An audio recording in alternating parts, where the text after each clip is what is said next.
আমি আপনাদের কাছে একটা অনুরোধ, যে আপনারা যে নেতা বানাবেন, উপজেলা চেয়ারম্যান বানাবেন, আপনাদের কাছে একটা অনুরোধ আমার, যদি মনে করেন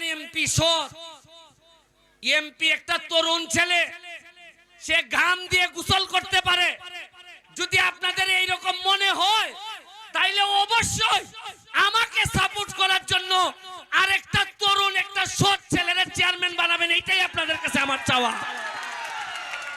আর আমি সৎ, আর চেয়ারম্যান বানাইলেন অসৎ। আমি সৎ, উপজেলা চেয়ারম্যান বানাইলেন 2 নম্বর। আমি শেখ হাসিনার কাছ থেকে বরাদ্দ আনবো, আইনা উপজেলা চেয়ারম্যানের মাধ্যমে চেয়ারম্যানরে দিব, আর এরা মিল্লা যদি কাটিং করে খাইয়ে ফেলে, তা আমি আর কিচ্ছু করতে পারবো না। আমি কি প্রতিদিন নালু আইতে পারবো? আমি কি ঘরে ঘরে গিয়ে বলতে পারবো যে পাইছনি বরাদ্দ?